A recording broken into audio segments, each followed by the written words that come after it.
자, 이제 말씀을 들어가 보겠습니다. 오늘 말씀의 제목은 그 하나님 여호와께 경배라는 제목으로 하나님의 말씀을 함께 나누도록 하겠습니다. 제가 지지난주 설교였던가요? 설교를 이제 유튜브 영상에 올라갔는데 어떤 분이 유튜브 영상에다 댓글을 달았어요. 근데 그 댓글이 뭐냐면 이런 거예요. 우리들 교회 언급이 너무 많아서 우리들 교회 지교회인 줄 알았어요. 근데 그걸 가만히 보는데 이게 칭찬인지 아니면 뭐 항인지 이게 굉장히 애매하더라고요. 어감이. 우리들 교회 아닌데 우리들 교회 언급이 너무 많아서 우리들 교회 지교회인 줄 알았다. 여러분 미리 말씀드리지만 우리들 교회는 지교회가 없습니다. 저희도 지교회가 결코 아닙니다.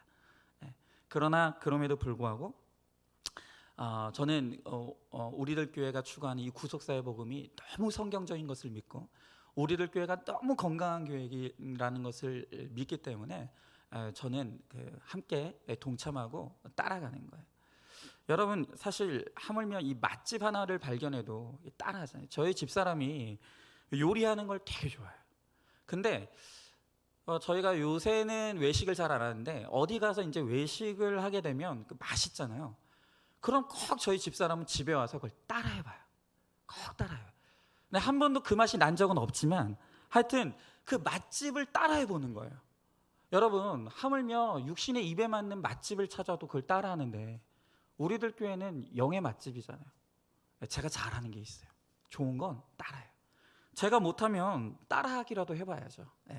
그래서 저는 그냥 겸손한 마음으로 나는 따라한다, 따라간다 이런 마음으로 저는 그렇게 우리들 교회 사역과 또 복음에 동참해서 같이 가고 있다는 거 잊지 마셨으면 좋겠어요. 제가 이 말을 왜 하냐 하면은 우리들 교회 얘기 또 하려고요. 여러분들 이미 잘 알아요. 여러분들 이미 잘 알지만 우리들 교회에서는 이제 시험 기간이 되면 이제 뭐죠? 수능 이제 수능 기간이 되면은 이제 수험생들을 불러놓고 고3이나 이제 재수생들을 불러놓고 이제 기도회를 한대요.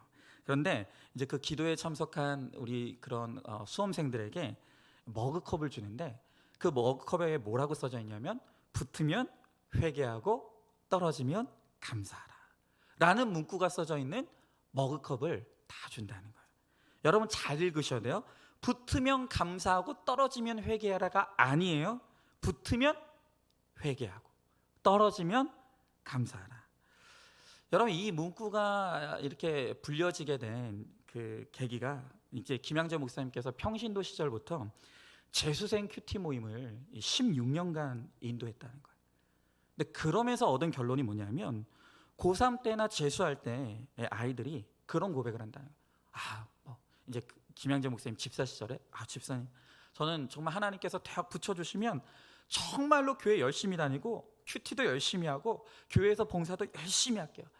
그렇게 막 다짐하고 이야기한다는 거죠. 그런데 한 번에 합격한 아이들 가운데 자기 고백대로 큐티를 더 열심히 하고 교회 잘 나가는 아이들을 거의 못 봤다는 거예요.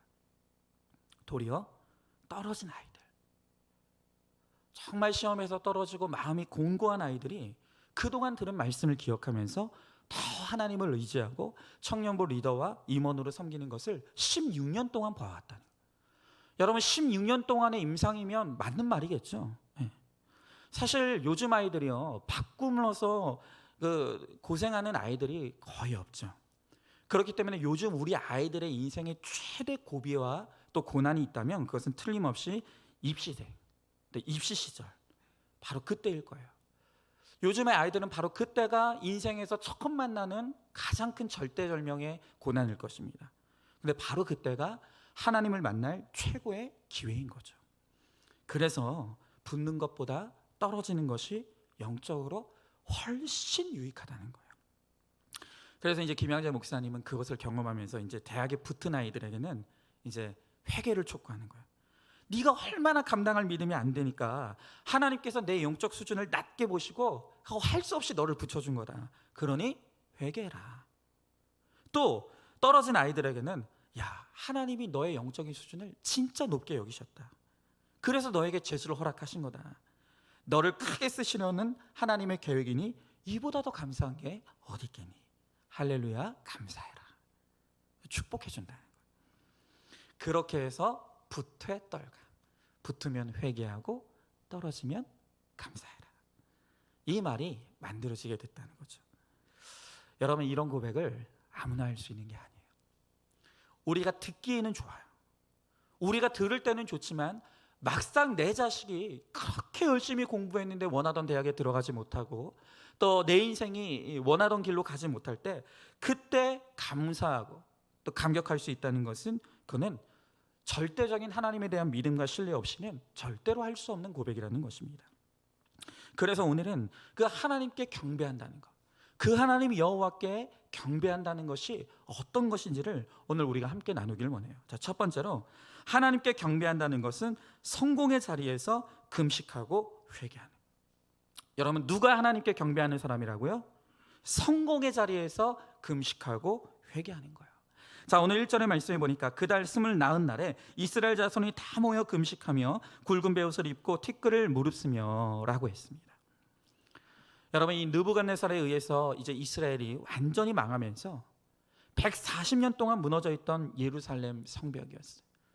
그런데 느헤미야와 백성들이 이제 이 성벽 중수에 동참하면서 무려 52일 만에 140년 동안 무너졌던 성벽이 재건되는 거예요. 그리고 그 위에 이제 이스라엘 백성들의 말씀의 성회를 열고 초막절을 지키고 있죠. 자, 그런데 이렇게 말씀의 성회가 열린 이 자리에서 오늘 이 백성들이 한 일이 무엇입니까? 오늘 말씀에 보니까 다 모여서 금식하고 굵은 베옷을 입고 티끌을 무릅쓰고 회개했다 그랬어요. 여러분, 도리어 성벽을 공사하면서 숱한 음모와 방해를 겪을 때는 금식하지 않았어요. 회개하지 않았어요. 그런데 언제 지금 금식하고 회개한다고요? 성벽 재건이 완성되고 이제는 우리가 무엇을 이루었다 할 때 이들은 본격적인 금식과 회개를 이루어가고 있다는 거예요. 여러분, 회개는요, 입시에 실패했을 때, 사업이 안 될 때, 일이 안 풀릴 때 하는 게 아니에요. 도리어 대학에 붙고 사업이 잘 되고 모든 일이 성공적으로 이루어졌을 때 바로 그때야말로 우리가 가슴을 찢고 회개해야 될 때예요. 하나님이 고난을 주셨을 때가 아니라 눈에 보이는 복을 주셨을 때 창자가 끊어지는 회개가 이루어져야 한다는 거예요. 여러분, 우리 인생에 뭔가 이루었을 때 오늘 우리의 죄를 자복하고 회개한다는 건 그 정말 힘든 일이에요. 그 거의 불가능한 일이에요. 여러분, 생각해 보세요. 지금 내 자녀가 착하고 건강하고 공부도 잘해서 비싼 과외를 하지 않았는데도 서울대에 턱하니 붙고 합격했어요. 여러분, 그럴 때 애통해하며 금식할 사람이 누가 있겠습니까? 저도 이제 우리 교회 성도님들한테 붙의 떨감을 적용을 한다고요. 뭐 붙은 분들, 이제 취업한 분들, 그런 분들한테 회개하세요 딱 얘기해요. 그러면 아주 싱글벙글 웃으면서 하죠 뭐 그래요. 여러분, 그게 애통함의 회개가 아니에요. 진짜 지금 이것이 회개해야 될 일이라는 걸 알고 눈물로 회개해야 된다는 거예요. 특별히 여러분 잘 들으세요. 특별히 만약 그 자녀, 그 남편이 예수 안 믿는 사람이라면 정말 그때야말로 예수 안 믿는 내 자식이 성공하고 예수 안 믿는 내 남편이 성공하는 그때야말로 우리가 식음을 전폐하고 금식하고 회개해야 된다는 거예요. 여러분, 생각해 보세요. 하나님을 모른 채로 공부도 잘하고 일도 잘하고 자기 힘으로 뭐든지 잘할 수 있다고 생각하는 배우자와 자녀가 하나님을 찾겠습니까? 그러면 그럴수록 하나님을 멸시할 수밖에 없다는 거예요. 그래서 우리는 하나님 없이 성공하는 내 가족들을 보면서 이렇게 기도해야 되는 거예요. 하나님, 저 아이가 예수를 안 믿는데 대학까지 붙었습니다. 저 남편이 하나님을 부인하는데 하는 일마다 잘 됩니다. 하나님, 이 일을 어찌하면 좋겠습니까? 어떻게 해야 저희가 하나님을 만날 수가 있겠습니까? 정말 애가 끓는 안타까움으로 그때가 바로 엎드려야 될 때라는 거예요. 여러분, 복음은요 복잡하지 않아요. 예수 그리스도를 나의 구원자와 주님으로 영접하면 천국 가요. 그러나 그 예수를 영접하지 않으면 지옥 가요. 그냥 이게 복음이에요. 이 진리를 모르고 지옥을 향해 가는 가족을 보면서 우리가 어떻게 안타까워하지 않을 수가 없겠습니까? 공부 잘하고 효도해서 나를 기쁘게 하는 자녀와 돈 너무 잘 벌어서 나로 하여금 좋은 집에 살게 해주는 남편을 그냥 지옥 가도록 내버려 두실 거예요?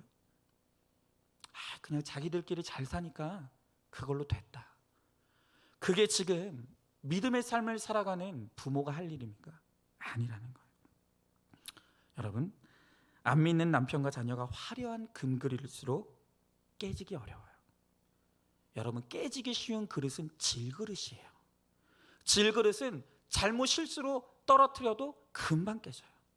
그러나 금그릇, 은그릇, 다이아몬드 그릇은요, 아무리 집어던져도 깨지지 않는 거예요.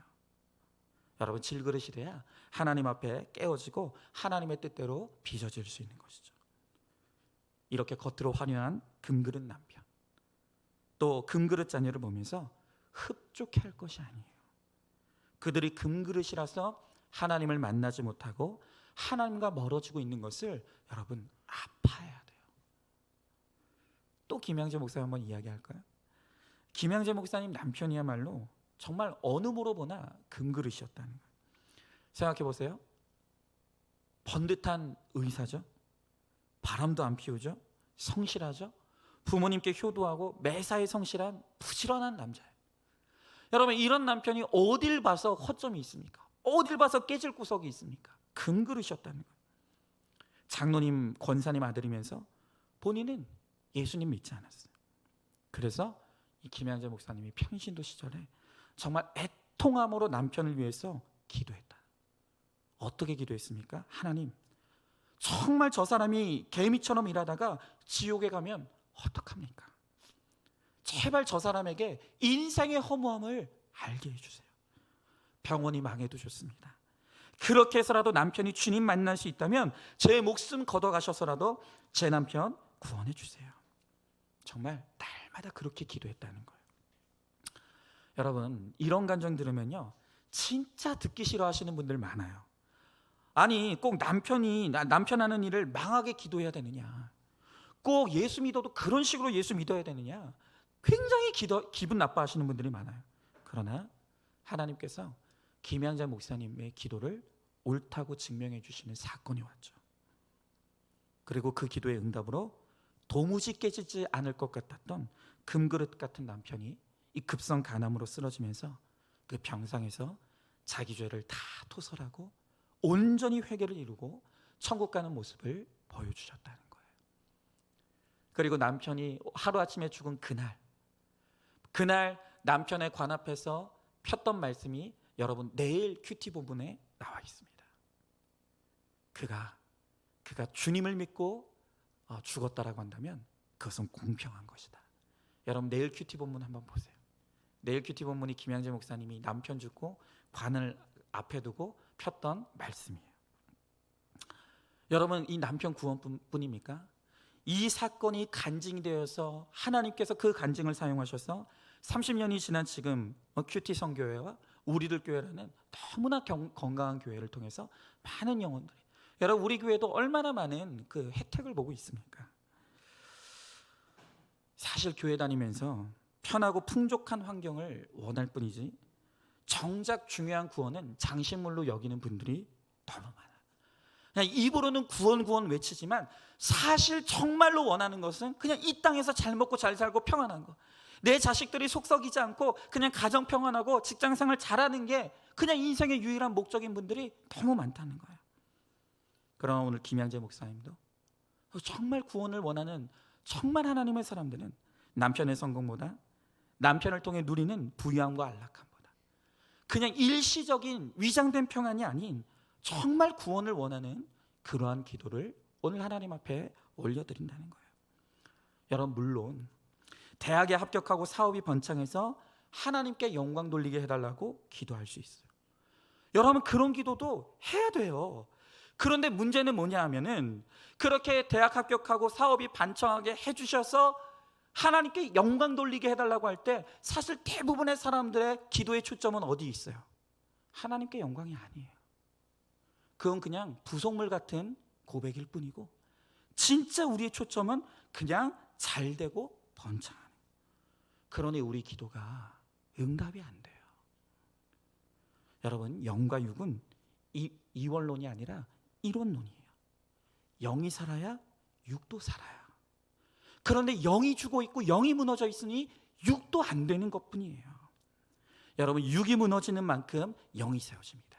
그리고 영이 살고 영이 세워지면 우리의 육신의 삶도 하나님께서 회복시켜 주시고 살게 해 주시는 거예요. 그러므로 육적인 성공을 이루었을 때 그때야말로 우리가 금식하고 회개할 때예요.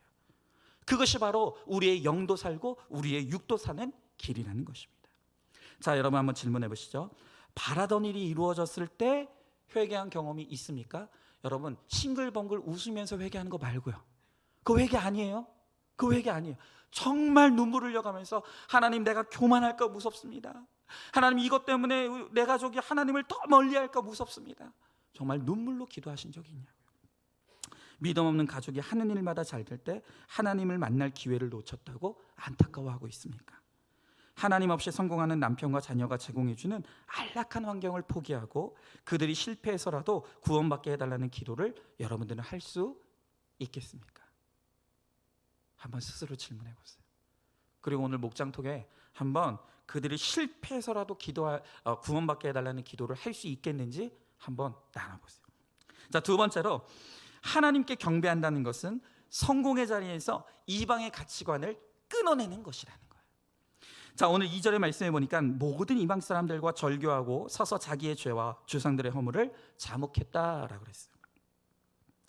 여러분, 이렇게 성공의 자리에서 죄를 회개하고 나면 모든 이방 사람과 절교하게 돼요. 어떤 사람들은 이걸 문자적으로만 해석해서 기독교는 너무 배타적이야, 이렇게 보면 안 돼요. 여러분, 이 구속사적으로 볼 때 이방 사람들과 절교하라는 것은 당연히 1차적으로는 이방 사람, 안 믿는 자들과 불신교제, 불신결혼을 하지 말라는 뜻이고, 더 나아가서는 이방의 가치관, 또 세상적인 가치관과 단절하고 절교하라는 뜻이에요. 여러분, 예수님은 이 시대의 특징을 악하거나 음란하거나 라고 정의하셨어요. 그냥 이 시대는요, 이 세대는, 이 세상은 악하거나 음란하거나 둘 중에 하나라는 거예요. 이 세상의 가치관이 아무리 그럴듯해 보여도 악하거나 음란하거나 결국엔 둘 중에 하나일 수밖에 없다고요. 아무리 선해 보이고 의로운 사람이라 할지라도, 그래서 예수 믿지 않으면 그도 역시 악하거나 음란하거나 둘 중에 하나입니다. 그러니 안 믿는 배우자가 악과 음란을 저지르는 것은 당연한 일이 아닐까요? 여러분, 내가 이방 사람과 절교하지 못하고 안 믿는 배우자를 선택해서 결혼했다면 그 배우자가 나에게 거짓말하고 음란을 행하는 것은 너무 자연스러운 내 삶의 결론이에요. 그건 그냥 내가 감당해야 될 결론이에요. 내가 선택한 내 삶의 결론인데 그게 힘들다고 못 살고 이혼하겠다고 하는 것은 그게 바로 이방의 가치관이라는 것입니다. 여러분, 우리가 안 믿는 배우자를 선택할 때와 마찬가지로 그저 편하게 살겠다고 육신의 정욕을 쫓아 이혼하는 것, 그것이 바로 내가 여전히 이방인의 가치관에 사로잡혀 있다는 것을 드러내는 거예요. 내가 그런 이방의 가치관과 절교하지 못하니까 결혼 생활이 슬프고 괴로워요. 너무 괴로워요. 배우자, 시댁 식구 때문에 그런 게 아니에요. 내가 인정받으려고, 편하게 살려고, 손해보지 않으려고 하면서 악하고 음란한 이방 가치관으로 살고 있기 때문에 내 인생이 너무너무 힘든 거예요. 또 반대로 겉으로는 너무 순종적인 것 같아도 내 욕심을 채우기 위해 인내하고 순종하는 것은 그것 또한 아무 의미가 없어요. 여러분, 내가 정말로 믿음으로 순종하는지, 아니면 남편이 벌어다주는 돈 때문에, 내 유익 때문에 순종하는지는 내 배우자가 다 알고 있어요. 이런 거죠. 어쩌다 한번 형식적으로, 여보, 당신 나랑 같이 교회 갈래? 근데 물어보는데 그래 가자라고 대답하면 어떡하나 하는 두려움 가지고 물어보시는 분들이 있어요. 그러다가 남편이 안 가, 그러면 그래, 차라리 잘 됐다. 주일날까지 네 얼굴 보고 싶지 않다. 교회 와서 귀찮게 하지 말고 그냥 나가서 돈이나 벌어와. 여러분, 내가 그런 마음 갖고 있다는 걸 모를 것 같죠? 다 알아요. 다 안다고요. 내가 입으로는 구원을 외치지만 사실은 내 배우자를 통해서 내가 얻고자 하는 것이 이 땅에서 안락하고 편안하고 잘 되는 것이 진짜 내가 원하는 것이라는 걸 내 배우자들이 알고 있어요. 그러니 내 믿음을 비웃는 것이에요. 여러분, 주일마다 교회 가서 예배 드린다고 이방 가치관과 절교했다고 착각하지 마세요. 내가 전심으로 예배를 드리고 은혜 받으면 그러면 뭐합니까? 내가 누리는 것 하나도 포기가 안 되고 전도도 안 하고 섬기지도 않으면서 나는 교회 열심히 다니고 열심히 예배 드리니까 이방과 절교했다고 그 착각하면 안 된다는 거예요. 여러분, 오늘 말씀해 보니까 내가 이방 가치관을 끊고 나면 조상의 죄와 허물을 자복하게 된다 그래요. 이스라엘 자손들이 말씀과 예배가 회복되기 전에는 조상 때문에 이렇게 됐다, 조상의 죄 때문에 우리가 포로가 됐고 조상의 죄 때문에 우리가 이렇게 힘들게 산다 하고 날마다 이스라엘 백성들이 조상 탓했다고요. 그런데 이제 말씀이 회복되고 자기 죄를 보기 시작하면서 이 자신이 끊지 못한 이방의 가치관을 깨닫게 되니까 조상 탓이 아니라 내 탓인 것을 알게 됐어요. 내 조상들의 죄보다도 내 죄가 더 크다는 것을 깨닫고 이제는 나의 죄뿐만이 아니라 조상적 지은 조상들의 죄까지도 나의 허물로 알고 회개하게 됐다는 거예요. 여러분, 이렇게 예수 믿고 나면요, 가난과 무능력, 알코올 중독, 폭력, 외도, 그 어떤 문제를 할지라도 이제 더 이상 부모를 탓하지 않아요. 그 부모님이 있어서 내가 태어났고 그 부모님으로 말미암아 내가 예수 믿게 되었다는 것 때문에 무조건 감사하며 부모님의 죄와 허물도 우리가 끌어안고 대신 자복할 수 있는 영적인 능력이 생기는 거예요. 여러분, 죄와 허물을 자복하는 것이 그 최고의 사랑이에요. 사랑하는 배우자와 내 부모 형제에게 복음을 전하려면 저절로 죄를 자복하게 돼요. 여러분, 억지로 하는 게 아니에요. 상대방을 진심으로 사랑하기 때문에 나 때문이다, 내 욕심 때문에 내가 내려놓지 못했다, 내가 이기적이었다, 내가 당신보다 더 악한 사람이다, 오늘 그렇게 대신 자복하게 될 수가 있는 것이죠. 이렇게 상대방이 잘못을 저질렀다 해도 그 대신에 그 죄를 대신 자복할 수 있다는 것은 바로 예수님을 믿고 그리고 말씀을 누리는 자만이 할 수 있는 믿음의 특권이라는 것입니다. 자, 질문해 봅니다. 수험생 자녀가 주일에 학원 가기를 포기하고 교회 갈 때 기뻐합니까? 교회에서 봉사하는 남편보다 돈 잘 버는 남편, 여행 데리고 다니는 남편을 기뻐하고 있지는 않습니까? 내가 절개하지 못한 이방 가치관 때문에 가족 전도가 멀어지고 있다는 것을 인정하고 있습니까? 내가 힘든 것이 부모나 배우자 때문이 아니라 내 욕심 때문임을 알고 그들의 죄까지도 대신 자복하고 있습니까? 자, 이제 마지막 세 번째로 말씀으로 내 죄를 자복하는 것이 하나님께 경배하는 거예요. 말씀을 보며 내 죄를 자복하는 것이 하나님께 경배하는. 자, 오늘 마지막 3절의 말씀에 보니까 이날 낮 4분의 1은 그 제자리에 서서 그들의 하나님 여호와의 율법책을 낭독하고 낮 4분의 1은 죄를 자복하며 그들의 하나님 여호와께 경배하는데 그랬어요. 여러분, 지금 이스라엘 백성들이 각자의 자리에 서서 말씀을 낭독하고 그 말씀 속에서 깨닫는 내 죄를 자복했다는 거예요. 여러분, 오늘 보면 근데 오늘 말씀해 보니까 그 일을 밤에 했다고요? 낮에 했다고요? 낮에 했대요. 여러분, 죄를 자복한 사람은요, 이렇게 일상도요 건강해요. 여러분, 평범한 삶을 잘 사는 비범한 사람이 돼요. 여러분, 평범이 비범이에요. 평범한 가정주부의 삶의 자리를 잘 지키는 것이 비범한 삶이에요. 평범한 직장인의 삶의 자리를 잘 지키는 것이 비범한 거예요. 여러분, 목사가 무슨 대단한 능력을 행사하는 것이 비범한 게 아니라 목사는 교회 잘 지키는 게 그게 비범한 거예요. 여러분, 일상생활을 잘하기 위해서는요, 밤낮의 구분이 정확해야 돼요. 오늘 말씀에 낮에 성경 보고 죄를 자복했다 그랬어요. 여러분, 이렇게 공적인 일일수록 낮에 해야 되는 거예요. 남녀가 만나도요, 낮에 만나면 유혹이 작아요. 새벽 기도, 철야 기도 한다고 낮에 자고 밤에 돌아다니면 안 돼요. 철야 기도했다고 낮에 자면 다른 사람 만나서 전도할 시간이 어디 있겠어요? 모두가 활동하는 시간인데 그때 같이 움직여야 전도도 되고 섬김도 되고 우리가 복음도 전할 수 있는 거잖아요. 여러분, 잘 때 자고 일어날 때 일어나야 잠꾸러기 없는 나라, 우리나라 좋은 나라, 하나님 나라 좋은 나라인 거예요. 여러분, 이런 말 하면 어떤 분들은 그런 말을 해요. 나는 올빼미 스타일이야. 참 목사님 촌스럽다고. 누가 요즘 그렇게 밤에 일찍 자냐고. 여러분, 그런데 그렇지 않아요. 하나님이 우리들에게 주신 창조 섭리가 있어요. 여러분, 그래서 요즘 우울증 환자들 많죠. 근데 우울증 환자들이 이 병원에, 이 정신과 병원에 가면은 의사 선생님들이 처방하는 게 뭔지 아세요? 대단한 처방하는 게 아니에요. 우울증에 걸린 사람들에게 의사 선생님이 꼭 처방하는 그 내용이 뭐냐면은 제발 낮에 깨어 있으라는 거예요. 그리고 낮에 깨어서 해를 좀 보라는 거예요. 네. 이 해에서 나오는 빛에만 존재하는 우리 몸을 활성화시키는 이 에너지와 그 성분들이 있다는 거예요.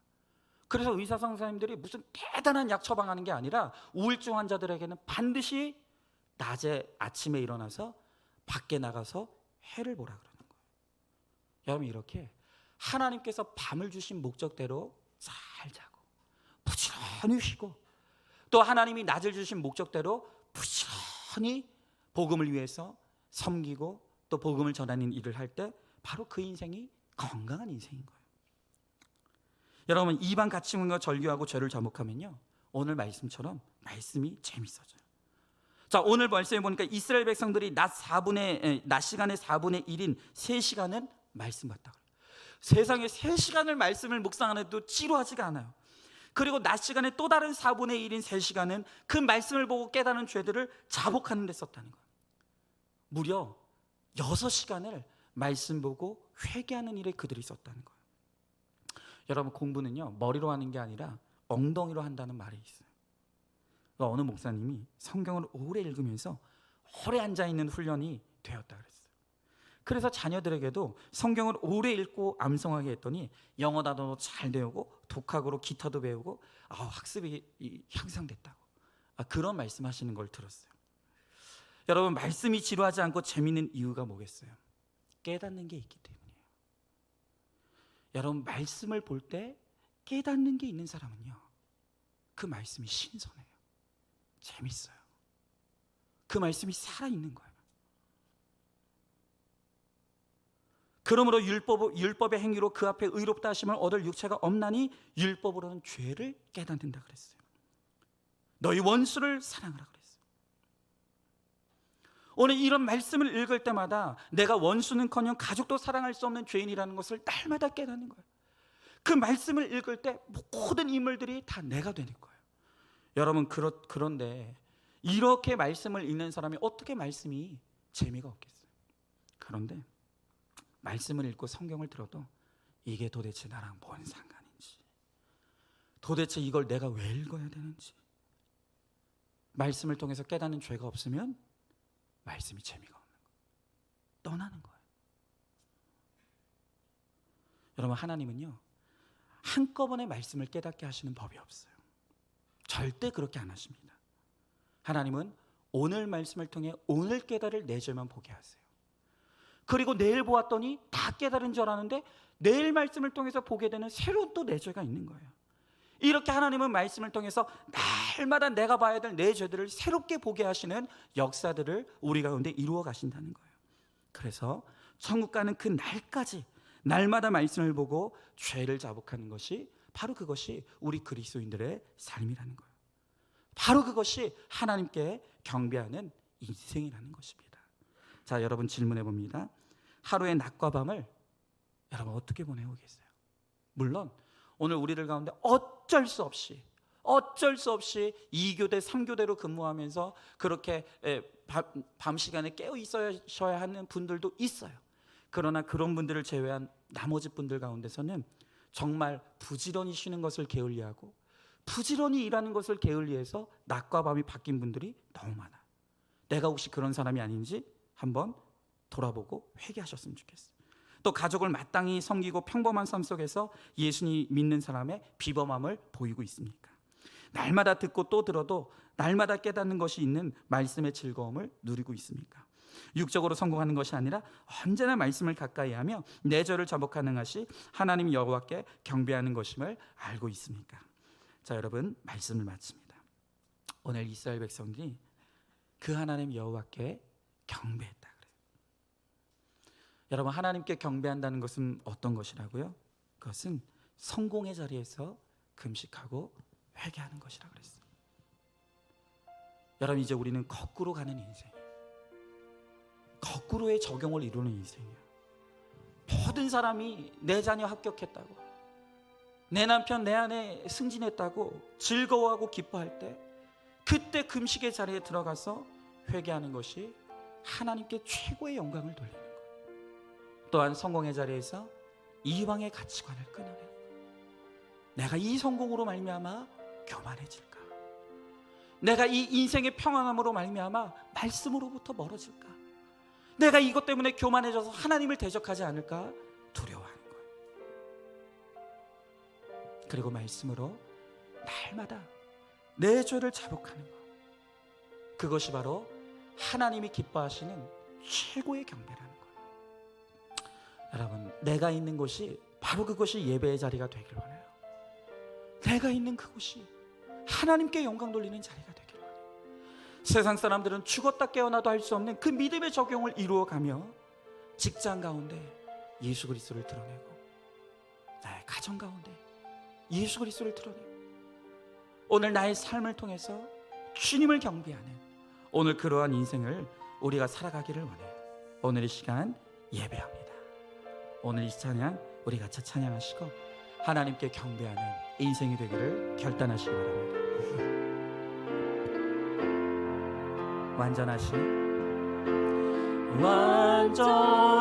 완전하신 나의 주, 의의 길로 날 인도하소서. 행하신 모든 일 주님의 영광 다 경배합니.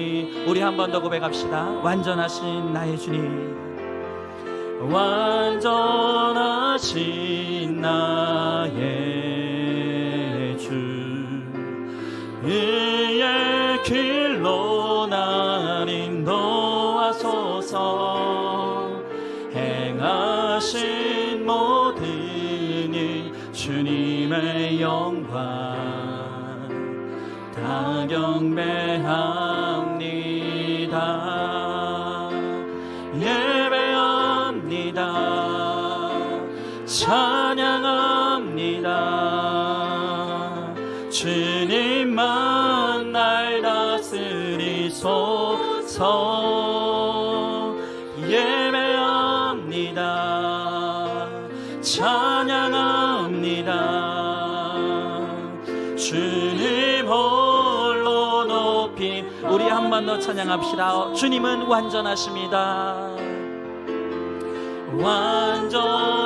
완전하신 나의 주, 의의 길로 날 인도하소서. 행하신 모든 일 주님의 영광 다 경배합니. 예배합니다. 예배합니다. 찬양합니다. 주님만 날 다스리소서. 예배합니다. 찬양합니다. 주님 홀로 높임바. 우리 마지막으로 찬양하며 예배합니다. 예배합니다. 찬양합니다. 주님만 날 다스리소서. 예배합니다. 찬양합니다. 주님 홀로 높임 받으소서. 이 시간 우리 함께 기도하기 원합니다. 여러분, 하나님이 우리를 통해 경배받으시고 예배받기를 원하신다고 말씀하십니다. 언제 하나님께서 우리의 예배를 받으십니까? 그것은 성공의 때에 드리는 예배가 아닌 실패의 때에 드리는 감사의 예배. 믿지 않는 내 가족들이 성공함으로 말미암아 드리는 감사헌금이 아니라, 믿지 않는 내 가족들이 실패하고 넘어졌을 때 그것으로 말미암아 주님을 만나게 될 것을 사모하고, 그 실패의 사건이 구원의 사건이 될 것을 믿고 사모하는 마음으로 하나님께 드리는 그 예배를 하나님이 기뻐하십니다. 성공의 자리에서 이방의 가치관을 끊어내고 말씀을 통해서 날마다 내 점만 보며 회개를 이루어갈 때 하나님이 바로 그 자리에서 우리의 예배를 받으시고 우리의 경배를 받으신다고 주님 우리들에게 그렇게 말씀하십니다. 오늘 이 시간 기도할 때 하나님 아버지, 여전히 내가 이방 가치관이 끊어지지 않아 내 가족들이 그저 성공하고 잘되고 형통하기만을 바랬고, 그것이 나의 기쁨이 되었고 그것이 내가 추구하는 즐거움이 되었던 것을 이 시간 회개합니다. 하나님, 믿지 않는 내 가족들이 이 땅에서 잘되는 것이 그것이야말로 나의 슬픔이고 나의 애통함이 되게 하여 주십시고, 성공의 자리에서 금식하며 하나님 앞에 애통함의 기도를 올려드릴 수 있도록 하나님 은혜를 베풀어 달라고, 날마다 주의 말씀 앞에서 내 죄를 상고하며 회개할 수 있는 거룩을 이루어가는 나의 인생이 될 수 있게 달라고, 오늘 이 시간 말씀을 기억하며 우리 다 같이 한번 기도하며 나가도록 하겠습니다. 기도하겠습니다. 사랑과 은혜가 충만하신 하나님 아버지, 주님의 귀한 사랑과 은혜를 감사드립니다. 하나님 아버지, 오늘도 주의 말씀 앞에 서게 하시고 하나님 예배의 자리에 나올 수 있도록 은혜를 베풀어 주심을 감사드립니다. 하나님 아버지, 오늘 말씀을 통하여서 주님께서 하나님 여전히 끊어지지 않은 이방의 가치관들과 세상을 향한 나의 마음을 주님께서 드러내십니다. 내가 입으로는 구원을 외쳤고 내가 입으로는 하나님을 경배했다고 했지만, 그러나 내 마음으로는 세상을 경배하고 세상을 추구하면서 그렇게 세상의 안락과 쾌락을 하나님 아버지 원했던 우리의 악하고 죄악된 마음을 이 시간 회개합니다. 주여 하나님, 우리를 불쌍히 여겨 주시옵시고 하나님 아버지, 성공의 자리에서 회개할 수 있게 하여 주시옵시고, 정말 하나님 내 죄를 보며 회개를 이루는 우리 모두가 되게 하여 주시옵소서. 그러므로 말미암아 우리의 모든 삶 가운데서 하나님을 경배하고 하나님을 예배하는 하나님의 자녀들 만들 수 있도록 주여 역사하여 주시옵소서. 하나님 감사합니다. 오늘 주님께서 우리를 구원하신 것은 우리를 통해 영광 받으시고 우리를 통해 예배 받으시기 위해서, 우리를 예배하는 자로 세우시기 위해서 오늘 주님께서 우리를 불러 구원하셨다고 합니다. 그러나 우리는 입으로는 주님을 경배하고 입으로는 주님을 예배했지만, 사실 우리의 마음의 깊은 곳에서 정말 우리가 예배하는 것은 이 세상의 성공 가치관, 이 세상의 물질 가치관, 이 세상의 우상을 우리가 숭배하고 이 세상의 우상들을 우리가 따라갔던 것을 이 시간 회개합니다. 주님, 오늘 이 시간 말씀을 통해 우리 속에 감추어져 있던 우리의 죄악됨을 주님께서 드러내시고 회개하라 말씀하십니다. 하나님, 성공의 자리에서 그 성공을 축하하며 그저 내 자녀들이 구원받았는가는 관심이 없는 채로 그렇게 내 가족들이 이 땅에서 잘되고 형통하는 것만을 기뻐했던 우리의 죄악됨을 불쌍히 여기시고, 하나님 정말로 이제는 이방의 가치관을 끊어낼 수 있게 하여 주시옵소서. 또한 말씀으로 날마다 내 죄를 보며 자복함으로 하나님 거룩한 나를 통하여서 이 세상 사람들이 하나님의 살아계심을 보고 목격할 수 있도록 하나님 우리를 복음의 통로로 사용하여 주시옵소서. 하나님 아버지, 오늘도 이 시간 이 예배의 자리에 나오지 못하고 온라인으로 각자의 처소에서 예배드리는 우리 사랑하는 성도들이 있습니다. 하나님 아버지, 그 심령 한 사람 한 사람을 주님께서 기억하시고 주님 그 자리에 찾아가 주셔서 그 자리에도 통일한 하나님의 은혜가 임하여 줄 수 있도록 하나님 은혜를 베풀어 주시옵소서.